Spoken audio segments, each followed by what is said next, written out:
is. Spencer Oliver struts into our smaller than usual studio, which suits Spencer fine. And we will talk boxing for the next hour. Spencer, good afternoon. Very spacious studio here. Yeah, how are you? Very good, mate. It's going to get a bit cramped fairly soon, though, because promoter Ben Shalom is going to join us. Spencer, we'll get right into the guts of this.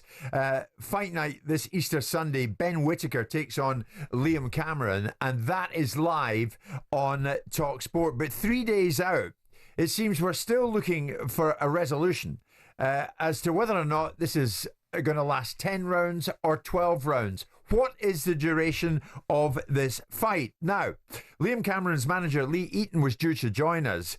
Lee Eaton is now no longer coming in because the suggestion is there has been a resolution found. And we're going to find out in the next few moments as to whether it's 10 rounds or 12 rounds. Does it make any difference, Spencer? Having said that, this is a fiasco. So close to the fight, isn't it? Absolutely. It's a shambles. You know, what's happened in the build-up to this one, yeah. You know, with this contract error, whether it should be 10 rounds, 12 rounds, and people not recognising what they'd signed, and all of that is a complete mess. It should have been sorted out. Does it affect the boxers? Well, look, it depends. It depends. I think for Liam Cameron, he's happy to do 12 rounds. He'd be happy to do 10 rounds because he's a 12-round fighter. I think it's slightly different for Ben Whittaker because he's at that stage of his career where he's building. Yeah, he has done a couple of 10-rounders. He's told he was doing a 10-rounder. Then it changed to 12 rounds. Psychologically, will that play with his mind? I mean, me personally, 10 rounds, 12 rounds, the training's the same. You put the same input in, so it doesn't really matter to me. If you're going to win, you're going to win. If it's over 10 or over 12. It doesn't make any difference to your game plan. Doesn't make any difference to the game plan at all. But I suppose different fighters, different mentality, psychologically, can they deal with it? And only they know that. I mean, have you ever heard anything like this, Simon? So 3 days out, we don't know if the fight's 10 or 12. No. We're about to find out. But I think that people have made a 4-act play out of it. I think that this was resolved a while ago. I think it was all about negotiation for a bad clerical error. Someone made a clerical error. I think it was picked up pretty quick, and someone's had to pay for it. So Ben Shalom's made a bit of a fool of himself by putting a contract across it which wasn't reflective of what his fighter wanted. Queensberry have capitalised on it and mugged him off in the press for the last 2 weeks, and he's asked for it, and that's what he's got. Their job will be, let's make him look like a Burke in front of Sky. Let's make him look like a Burke in front of his fighter because maybe we can take his fighter in the future. And let's make him look like Burke with the Saudis because we don't want him getting in tight with those guys. And Ben's helped him do it. So it's all politics. And I think that's the predominant side of things. Neither of the fighters are going to be affected by this. And the only fighter that's going to be affected by this is Liam Cameron because he's got more dough out of it. Right. So his manager should be dancing the dance of the seven veils. Well, we've had 4-act play and Dance of the Seven Veils in the one sentence, which I love. Let me tell you, Ben Shalom is in the thick of all of this. He is the promoter of Ben Whittaker, and he will tell us in the next few moments as to whether or not it is 10 or 12 rounds. I detect that some kind of financial settlement has been offered and accepted by Liam Cameron's people, and that it's going to be 10 rounds. That's just a hunch. But what we do know is this. On the undercard is a man we haven't seen since he was on the wrong end of a fight that involved himself and Fabio Wardley. And he is Frazer Clarke. Frazer Clarke will make his comeback this weekend on the undercard of Whittaker and Cameron when he fights Ebenezer Tete in Birmingham. As I say, 6 months on from that first round knockout defeat to Fabio Wardley. Frazer joins us live this lunchtime. Frazer, good afternoon. Thanks so much for being with us. I mean, are you over what was a fairly crushing defeat? Something you wouldn't have wished to have on your career resume? Oh, absolutely, Jim. I'm well over that, mate. Listen, 6 months, a lot goes on in 6 months. Don't get me wrong, at the time, and it took a while. It's devastating, but, you know, if you're made of the right stuff, which I'd like to think I am, you get on with things, don't you? Just carry on. I have another chance on Sunday to paint a new picture of myself in the eyes of many people on a big broadcast, in a big fight, a big 10-round fight, which I think it'll be, by the way. I think Simon's right. I think that's done and dusted, mate. a lot of noise and a chance for a lot of people to make Ben look silly. I think that's all this has been. That's all that's happening there. But I'm great, mate. I'm excited. I love my job. I love boxing, so I can't wait to get back in the ring. Frazer, first of all, don't say think it's 10 rounds, mate, because that's going to throw everything out there with this whole situation. Look, I want to talk to you about, it's 6 months since that last fight against Fabio Wardley. I saw you at the airport the following day. The surgeon's done a fantastic job out there, but it was a bad injury. The question I want to ask you, mate, is obviously, yes, you know that you're in the right place right now, but we didn't expect that to be healed as quickly as it is, and I think that they've done a fantastic job, mate. How has that sparring been going into that one, and how has that affected you psychologically going in? Actually, Spencer, what I can tell you is that was a great question, but we've lost Frazer for the moment. We are going to get him back.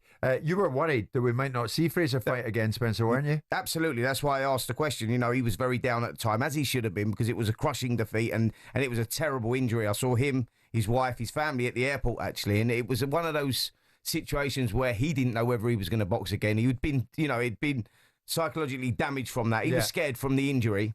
And Frazer's back with us. Oh, yes. So, Frazer, I was just saying, mate, it was only 6 months ago. We had that great conversation at the airport at the time. I saw you there with your family. You was down at the time, obviously. But an injury of that extent, getting back into the ring only 6 months later is, it's quite a thing, mate. I know you've gone through the sparring process and everything else, but how do you deal with that psychologically, mentally, getting over that? It's not easy, Spencer. At the beginning, I think time is a great thing, and then having good people around you. But make no mistake about it. When I look at myself in the mirror, the person I see is a fighter. It's not someone that just gets knocked down or doesn't get the result or something goes wrong in his career and he just gives up. It's not in my DNA, mate. So, obviously health is always my number one priority. I've got a beautiful family which I need to be there for. But saying that, the fire, it burns more than ever. Again, I've got a chance on Sunday to let people know, what I'm about. The last image they have of me is me with a big dent on my face, on my bum inside me. My job is to let them know, I'm still well here, right in this domestic scene, which is fantastic at the minute, by the way. There's a lot of great fighters out there for me. But at the minute, it's just concentrating on getting back in the ring on Sunday and doing my job. Frazer, what does Tete bring to the ring? I mean, obviously he's got 2 losses on his record, which are to Daniel Dubois and to Dillian Whyte. So he's not a fighter that doesn't got a decent resume. He's got 26 fights, 24 wins, 2 losses. So what is he going to bring to this fight, and what does it do for you by beating him? Well, I think this fight is, we sort of judge it off his last few opponents. He boxed Sergei Kuzmin last in Russia and give him a really good fight, and then before that he boxed Dillian Whyte. So he's coming off 2 defeats. But he's had 3, the one in Russia no one really knows about, but I skied it out and watched it. I think for me, it's a good test, I think he does come to win from what I've seen. And if you look at the Dillian Whyte fight, he come with the intention of winning. He didn't just sit back and fall over. So I think this is a chance for me to just show everyone that, first and foremost, I'm still able to box. I think everyone ripped me off and everyone had my retirement plans in their head. Well, no, that's definitely not the case. This fight, it will be a test because he's durable, he's fit, he's tough, and he's going to come to win. It's all about how I perform. It's all about how I do my job on Sunday night, and I feel great, and I'm going to do just that. Yeah, I mean, it's not the easiest of opponents that you've chose there as a comeback fight, to be fair. Ebenezer Tete is a very heavy-handed guy. Out of his 23 wins, he's had 20 knockouts. Dillian Whyte, he gave him some problems last time as well. He's awkward, unpredictable. So, you must have a lot of confidence, not just in this injury that it's repaired the way that it has, but in your own ability, taking this fight, going into this one straight away. Absolutely, Spencer. I think the thing with the injury is people have gone on about the injury and everything, but no one's really got deep into what actually happened. Like, obviously, the initial view of it looked terrible, and I was worried when I got to the hospital and I found someone that could finally speak English and tell me that I was going to have a brain scan, and when I came out the brain scan, everything was fine there, and I realised it was a cheek fracture. I was glad. I was happy. It's an injury that I've had before in my career. I boxed Joe George 2012. I had the same injury. It healed perfectly. It healed well. The doctors told me it's healed stronger, and I've had scan after scan on it to make sure it's okay. So I'm not too concerned about it. I mean, that might be naive of me, but we're boxers. We are naive. We don't think about the injuries. We don't think about the trauma that could happen. We think about getting in there and doing a job. Yeah. So Frazer, very briefly, what are you going to bring on fight night? I'm coming for a win, and a good win as well. I want to show people my full repertoire, show people what I'm made of. This is a tough man, but I'm going out with every intention to put him on his back. Frazer, we're glad to see you back. It hasn't impaired your good looks, mate. You're still coming over loud and clear and looking good and sounding good, which is excellent. Modelling career still there, Jim. Excellent. Good man. Frazer Clarke going back into the ring this weekend when he fights Ebenezer Teti in Birmingham. It's back to that Whittaker-Cameron fight. In a moment, we're going to be joined by Ben Whittaker's promoter, Ben Shalom, who will definitively tell us whether it's 10 or 12 rounds. It's Thursday lunchtime. That means we're talking, but we still don't know if it's 10 or 12 rounds. Liam Cameron joined us a couple of weeks back, claiming that Ben Whittaker's promotions team, Boxer, had sent a contract for the fight, mistakenly stating it was 12 rounds and not 10. The Boxer chief exec, Ben Shalom, admitted it was an administration error on their side, and they've had to make an offer to Cameron to compensate it, being moved back to 10 rounds. So basically, we want to know this lunchtime, has it been moved back to 10 rounds, and is everybody happy? Ben Shalom joins myself, Simon and Spencer in studio. Ben, good afternoon. Good afternoon. Thank you very much indeed for coming in here, dodging the bullet, sitting down and going to hopefully put some meat in the bones on this. What is it, 10 or 12? It's 8 now. It's 8. It's always been 10. I've said it's been 10. We admitted the error 2 weeks ago, and it's still 10.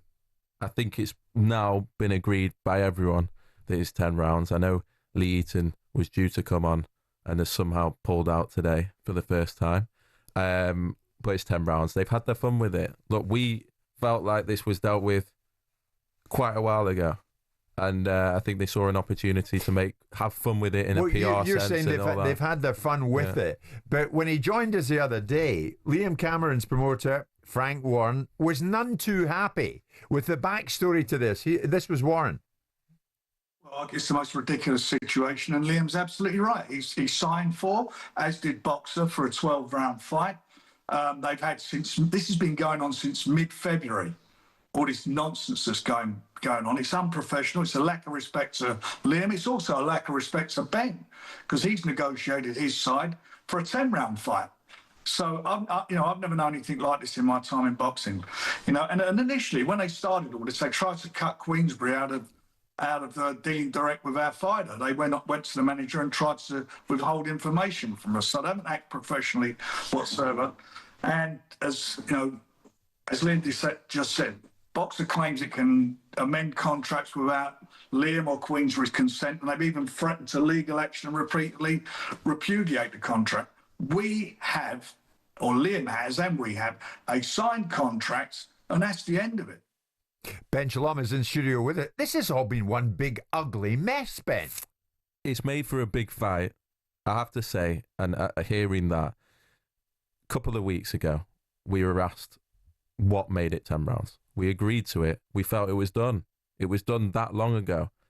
A week later, what was asked for completely changed, and they went straight into the media. And we've had to deal with it since. As I said, for us, once we made that agreement, everyone was communicated. We told the board, we told Ben, we told the whole team, it's 10 rounds. What's happened since, as I said, they've enjoyed it, they've had fun with it, but it's still 10 rounds. Who have Frank and of course. Queensberry? I mean, Frank I'd never even spoken to about this deal. I could see him calling up and he's looking at his notes that have been prepared for him to say what and miss out this and don't say that and say this. It's like a talkSPORT helpline where he calls up you guys and I can see what's going on. Yeah, but did you send Cameron a contract that was for 12? This was in February. And we dealt with this.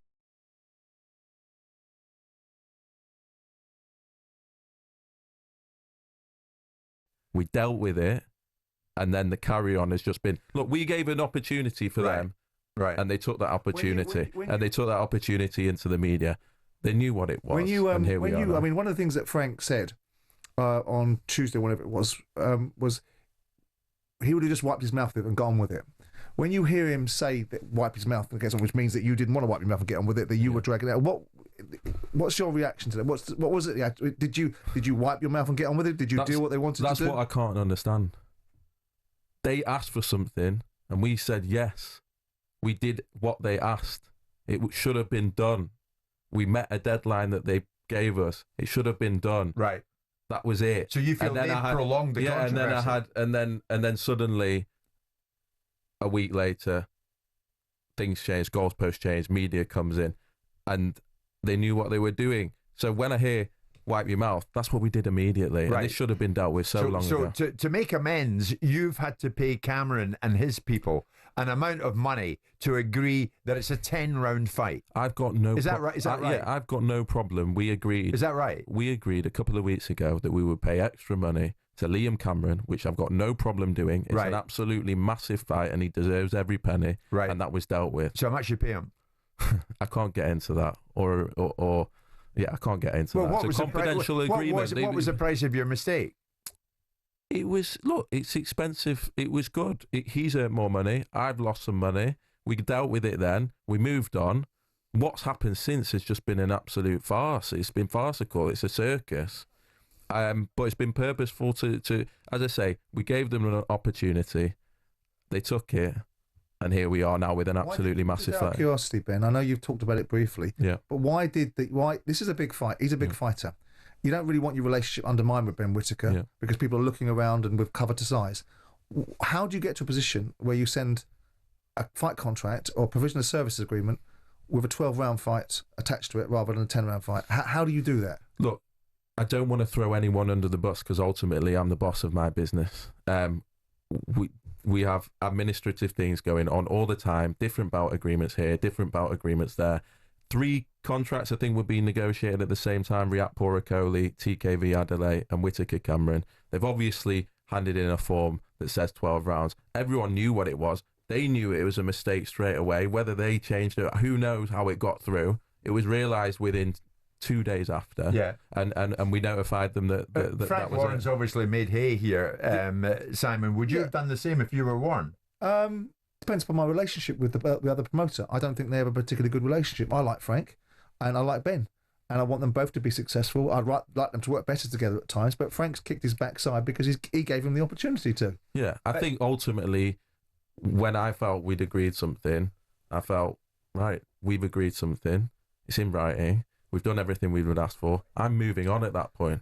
So that's why for me, I'm sour about it. But now that we're here, it's 10 rounds. It was always 10 rounds, and we can look forward to a unbelievable fight. And in regards to the fighters, it didn't become about the fighters. It was just it became between us and Queensberry, and I don't think I've had genuinely one conversation with Ben Whittaker about this, because in as far as we're concerned, nothing's changed. That was going to be my question to you. When that admin error had been done and it was a 12 and it'd been signed for a 12-round fight as opposed to the 10-round fight, was that ever a conversation with Ben Whittaker to say, listen, we've made the mistake, we're going to do it over 12 rounds, we can give you the extra money? No, it's not. That's what I'm saying. It's not on him. So he never knew about all this mess. No. It was never on him for us to go to our client and ask him to change what we've agreed and what we're going, what the training camp's been about. Would he have been happy to do 12? Maybe he would.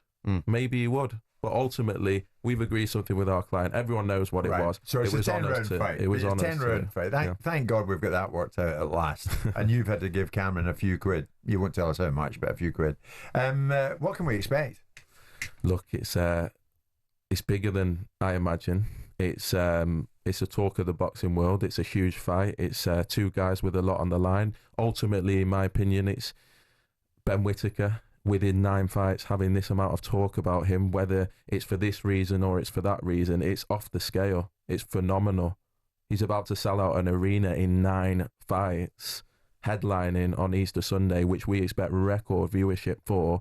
People are locked in on this. People are obsessed with this story. That's why the rounds thing has taken a life of its own. And looking back now with the press conference tomorrow, I'll probably be glad it's happened, because what it's created is one of the most talked about fights this year. And Sunday is going to be very special. It's all part of the promotion. So if you've had a bit of to and froing with Frank Warren, you'll probably be having a bit of to and froing next week with Eddie Hearn, because next week Hearn's fighter Conor Benn goes in against Ben's fighter, of course, Chris Eubank Jr. And Ben, you're kindly going to stay on the other side of 12:30 and we'll have a chat about that. It is Thursday lunchtime and we are talking boxing. It's Jim White, it's Simon Jordan and it's Spencer Oliver. We're live on talkSPORT and 3 has become 4 in the somewhat tight and cosy studio because we're delighted that Boxer Chief Executive Ben Shalom is with us this lunchtime. We've cleared up the situation. Liam Cameron and Ben Whittaker, it's a 10-round fight. That's done and dusted this weekend, of course, Easter Sunday. For that, on the 26th of this month, though, we look forward to an enormous occasion. Simon might differ on that, but we'll be talking further on this right now. Of course, it's Chris Eubank Jr. against Conor Benn. And of course, in the past, these two names, synonymous in the world of boxing and synonymous with a great boxing rivalry. Chris Eubank Sr. and Nigel Benn from many years ago. What we know going into this is that Nigel Benn will be in Conor Benn's corner on the night. But Chris Eubank Sr., we were told, has little or no intention of being in Chris Eubank Jr.'s corner on the night. Is that likely to change? Well, not according to Chris Eubank Sr., who spoke to IFL TV just yesterday. Because I will not be an accomplice to their stupidity, to their circus. You know, it's against the rules, what's happening is against the rules. 147 fighting 160 is against the rules. When Kell Brook was made to fight GGG, it's against the rules.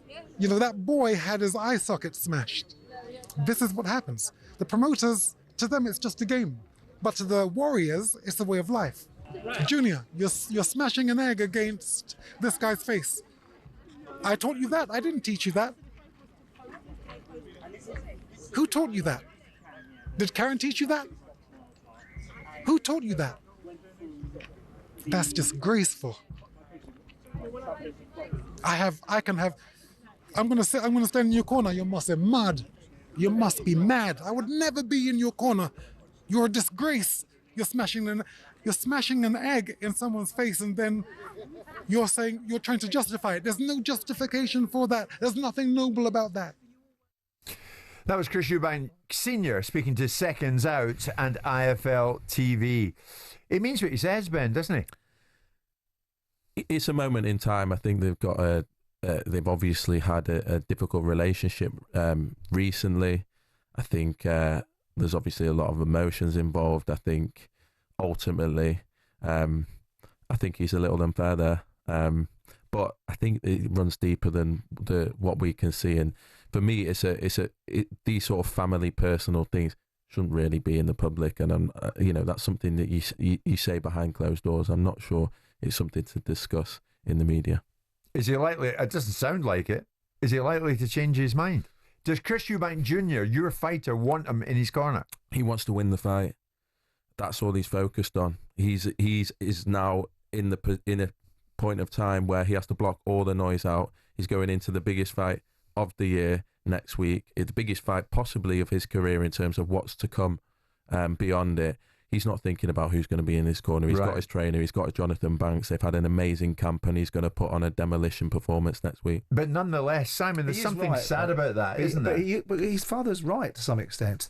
And I've spent a lot of time with his father and found it challenging and wearing at times because it's all about Chris Eubank Sr. If anyone has the right, he brought his son up. He conditioned his son. He brought him into the world of boxing.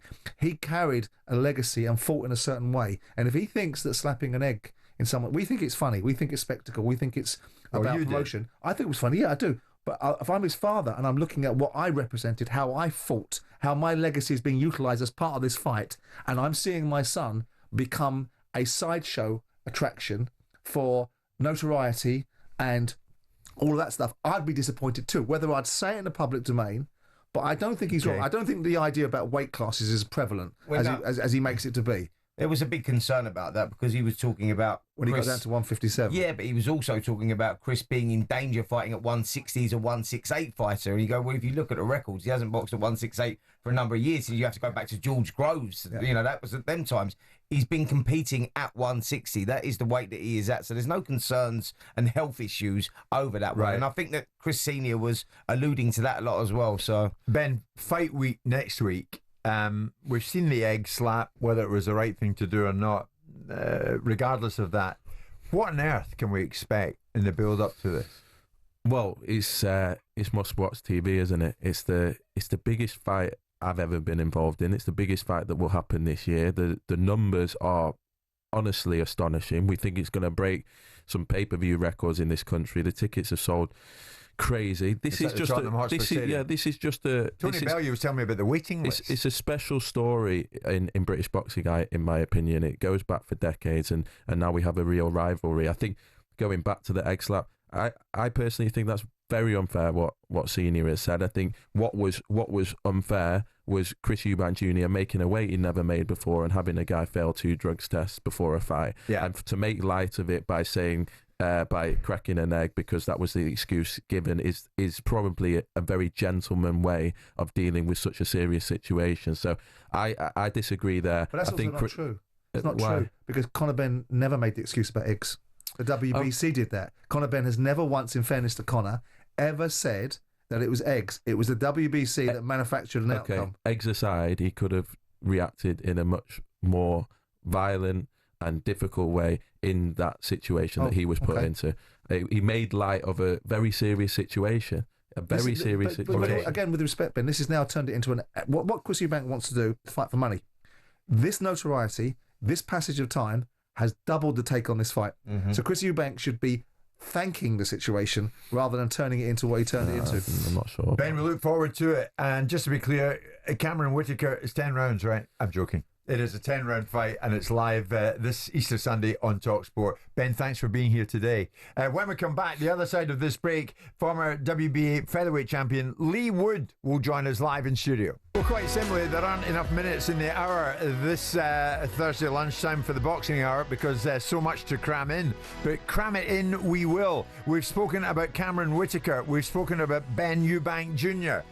Ben Shalom. Eubank Jr.'s promoter has just left the premises, and I'm delighted to say his seat has been filled by somebody we know well, because on May the 10th at the Motorpoint Arena in Nottingham, Leigh Woods aims to become a 2-weight world champion when he takes on Anthony Cacace for the IBO World Super Featherweight Championship. And Leigh Woods has stepped into the chair opposite. Good afternoon to you. Hello, mate. Thanks for having me. Great to see you, and great that you've managed to come down here and join us in studio in the time we have left. How are the preparations going? Fantastic, mate. Just as you said there, this is a proper fight. No controversy needed. No contractual mistakes. It's just a proper fight between 2 great fighters, and one we can all get excited about, including myself. It is a great fight, and a great fight for you at this stage of your career. Wanted to ask you, you've been out of the ring now for 17, 18 months. What was the reasons behind that? You're coming off that good win against Josh Warrington, and we never really built on that. I mean, what was the reasons? Yeah, I had conversations for the Warrington rematch. We was going back and forth for a bit. Finally, nearly nailed it down. Then I got injured. And then they got him something else when I just come back from injury. And politics, mate. Boxing politics is the only thing I hate about boxing, is that side of things. But finally got nailed down and done a deal with Frank Warren. So excited to be back, and I can't wait to get back out there. How important is it to be in front of your home crowd? I mean, Cacace's one of those fighters that will keep coming. Stylistically, it's a barnstormer. It really is. You're both coming off those wins against Josh Warrington as well. Tough fight, but how important is home advantage? So important. I've said it so many times.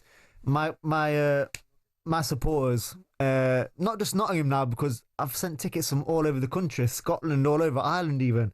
So I'm not going to say Nottingham, but I want to say my supporters been so important over the years, and they've literally picked me up off the canvas. They gave me extra gears when I've had to dig deep and bite down, and hopefully I won't need it on the night, but it'll be there if I do, and I'm sure they're right behind me as always. Is that a factor though, Leigh? I just heard you answer, and you answered it well to Spencer, about the amount of time you've been out. Psychologically, how does that play in your mind, having been away from the ring for so long? I don't think it's going to be affecting me as much as everyone else thinks. People think, well, it's been out the ring, or there's always something. Or you'd like, for example, we go back to the Lara fight, coming off a bad knockout, and we squeeze it in. It was 12 weeks later. Oh, that's a bit too soon. That if you see what I see from my eyes and how I prepare, it's just another day in the office. We prepare so diligently and meticulously for each opponent. I know him better than he knows himself, and that's how the rematch with Lara happened so fast, because the way we prepare, I knew what he was going to do before he was going to do it. Same with Kakachi as well. So does ring rust not come into it? I sound like a layman asking you, but I am. The ring rust would only be something along the lines of nerves. Are you going to be get the nerves get better of you? But I've been a ballsy kid since I was 10 years old. You know, there's always like before I even box, like we'll make a ramp and I'll be the first one off. My friends will, I bet you didn't dare climb that tree. I'll already be at the top. I'm a ballsy kid. So with that side of things, how I deal with it, you know, not only will I not be nervous, I actually strive on the crowd. I strive on the night and the occasion. And as my team say, you know, sometimes I'm a bit tense in sparring and I'm not quite click things as good as I'd like to. But on fight night, I'm the most composed. I actually fight better on fight night than I do in sparring. Let's talk about your preparation. You know, you're in the gym there with Ben and Barry, and like you got the fighters like Moses Atoma, Anthony Joshua, and all those guys in that gym. I mean, talk to us a little bit about the preparation, because it's slightly different to the way other gyms prepare, isn't it? Yeah, I think it's completely different to most gyms in the world. You know, sometimes people will say, "Oh, who you been sparring for this fight?" And I'll say, "Oh, I've just been sparring him and him." And they're like, "Oh, he's only had that many fights. He's lost that many." But it's not about who you spar. It's like, oh yeah, hard sparring for a hard fight. No, you need to spar someone that's got similar tendencies to the person you're fighting, because when this happens in the fight, you need to have been prepared for that. Let's say that little sequence or that. That very eventuality. I don't want to give too much away, but that tendency. But it's very tactical. I've drilled that tendency. I know when I do this, they possibly might do this, but I'm prepared for that. If they do this or they do that, I'm prepared for that. And that's how we work. But very meticulous, very but it's not overthinking it. It's like it's common sense, really, if you think about it. You know, I'm preparing for things that are going to be happening to me on fight night. Yeah. And we drill it and prepare for it, and when it comes up on fight night, I've seen this before, bang, nailed it. Simon, lengthy layoff or not, Leigh Woods sitting here is still an extremely highly rated fighter. So should be. But so too is Anthony Kakachi. Yeah, that's what makes it a great fight. I was going to ask you, what do you expect? I mean, I expect a great fight. Stepping up in weight class. Both of them fought Josh Warrington recently. You know, I think probably the fight that Josh Warrington had with Leigh aged him. And I think you saw that in the performance against Anthony Kakachi. I was going to ask, because I'm listening to the similar rhetoric that Leigh deployed in the conference. I remember sitting in the studio with you and Josh Warrington, and you said specifically and explicitly, Josh Warrington, I know you better than you know yourself. And you're saying the same thing about Anthony Kakachi. But in that fight with Josh Warrington, up until the point you knocked him out, was having a lot of success. I did say in your studio, I said, you will have success. I says, you'll be working extremely hard for that success, and I will make you pay. And I did. Now you look at Kakachi, and this is a different problem. This is a guy with great momentum, coming off the back of a great win against Joe Cordina, which most people didn't pick him to have. Obviously, going on with Josh, how much of a challenge is this for you? Going up a weight class, you know, it's the battle of the vacated belt holders, and he's vacated the IBF. You vacated your belt at the weight class that you're at. How much of a challenge is this for you, Leigh, in your own mind? Yeah, every fight's a challenge, and I always approach every fight as if it's my hardest fight. But just going back to that, you know, I said to people before the Zukan fight, accumulation will get him. I'll keep being consistent, and I think accumulation will get him, and it did. It was a straw that broke the camel's back. Eventually, in round 12, you know, I stopped him. With the Conor fight, I said, you know, I will get him round 10, 11, 12. I even said, you know, round 12, if I knocked you out by round 12, I'm going to knock you out in round 12. And that wasn't being cocky or lippy, even though I really meant it in the moment. I knew that I was going to get him down the stretch. And if I didn't get dropped in round 1, I probably would have got him 8 or 9, maybe 10 latest. But, you know, it was championship rounds. I knew I would have got him. I'm not being clever predicting things, but the way we approach each fight, we can pretty much, as long as I bang everything right, I pretty much know how the fight's going to go. Same with this fight. Like I just said, I'm expecting a really hard fight, but the way we're preparing and approaching this fight, I can see myself getting him out of there. And I just need to make sure I nail every moment like we have been in the gym, and I'll get it done. Kakachi is a pressure fighter. He's educated pressure in many ways. So how do you deal with that? Because you're a guy that likes to come forward as well.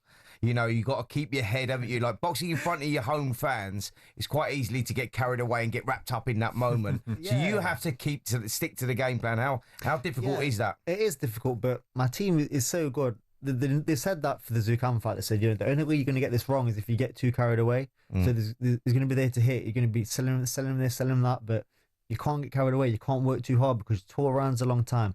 Accumulation will get him. You can't. If I'd have worked too hard in moments when I shouldn't have, I'd have been tired by around 6 or 7. So they do assess all the things that are around the fight, not just one or two things. And I don't want to give too much away for this fight. No, don't give too much away. In case he's listening. He will be listening. I can always come back in after the fight. Yeah, of course. But as long as I know my moments and like I have been doing. Yeah. Lee, when you look back when you started out and where you've got to now, what would it mean to you to become a 2-weight world champion? It's a great achievement. But I wouldn't even expect it to probably win the British title. So everything after that is probably a bonus. But at the same time, I say to everyone, well, why are you still boxing? I want to achieve my maximum. And I wasn't the most talented kid. I didn't pick up boxing as fast as everyone else. I wasn't extremely skillful when you're looking at the standouts. But I'm extremely dedicated, extremely disciplined, relentless in my pursuit for, achieving my maximum. And this is that next step. You've both run similar paths, actually, haven't you? Because Kakachi was one of those guys as well. It's just like proves that hard work pays off. You're one of those guys. No, like with Kakachi, you think, is he going to reach British level? He lost to Martin J. Ward back in 2017. You thought, is that his level? But you've both gone on to achieve amazing things. Hard work pays off. That's what it is, dedication. 100%. And, I think we're both going to be a bit of a testament for British boxing, maybe even world boxing, that a loss doesn't define you. Like you can bounce back as long as you take that loss and you learn from it and you come back better. It doesn't matter how many times you get beat, as long as you go back to drawing board. Right, I need to get better. Not stick around blaming people or blaming your coach or blaming this, blaming that. Oh, I didn't quite feel right, or someone. There's always an excuse for some people. Just swallow it, go back. Right, let's get better. And we're both showing that, and that's why it's going to be a great fight. I'm looking forward to seeing you May the 10th at the Motor Point Arena. Lee goes in against Anthony Kakachi. Enough of all that. Are Nottingham Forest going to get Champions League spot? I hope so. We had a little blip at the weekend. We didn't play our best, I must admit, but I've got every faith we're going to have a massive finish to the season, and I think if we get a couple of wins, possibly a draw, I think we've done it. And the dream is to fight at the City Ground, isn't it? It was, mate, but I need so much luck to make that happen. It needs to be the right opponent. I think the Josh Warrington fight was the right opponent, wrong time. Then the other fights are like this fight is the right time, wrong opponent. So you need a little bit of luck, and it may or may not happen. But look what I've achieved. If you said to this, say I'll achieve this as a 10 or 11-year-old kid, I don't know. Well, you know what I mean. I'd have looked up, think I got to be happy with that. Yeah, but, and so you should be. The icing on the cake would be the City Ground. Yeah, I don't know if it's going to happen. I'm not going to say no, but I won't cry myself to sleep if it doesn't happen, but it would be the icing on the cake. And we know what's happening on the 26th of this month. Eubank Jr. Ben, you got a view on that one? I don't want to slay anyone, but sometimes people are always saying, like promoters, not my promoter by the way, promoters will say, all our fighters need to be in hard fights, and some of the younger lads are getting thrown in hard fights and they're not really building them, but I think that's important. They need to be in the build-up fights first. They need to test the water, and progression needs to be a little bit slower. But some of the fighters that have got big followings are in big fights, and they're not had big them test fights soon. Who are you talking about? I thought Ben's not had that gradual build-up. He's had a few fights, but he possibly should have had some better fights for this. Eubank's been in with some quality fighters. The only thing that I'm thinking about is the weight. I'm not sure if the weight's going to be a factor. But what I'm saying is it's brilliant for boxing. It's getting so many eyes on the sport. Just like people with the controversy with the YouTubers, but it's bringing new eyes to the sport. Yeah. This brings so many eyes to the sport. In the old generations of the Eubanks and the Benns, the fathers, it's great for boxing. Great. So you're up against Kakachi May the 10th. What will we see from Yuli? What you always see. Excitement, hopefully no drama, but Ali would win. It's great having you again. Thank you. Yeah, credit to yourself. I like coming and talking to you guys. I always say how it is. Just I'm a friend over here. Very, very interesting listening to you, by the way. It's great, really good. Love it. Thank you so much. Lee goes in against Anthony Kakachi. The Motor Point Arena in Nottingham on May the 10th. So much for that. So much for another boxing hour. That was crammed, was it not, Spence? It certainly was, mate. It certainly was. Sure was. Simon, Go and get some Spanish sunshine. I shall see you soon. Happy Easter from us. We shall be back at the beginning of next week. For the time being, we're coming up this Thursday lunchtime to 1 o'clock.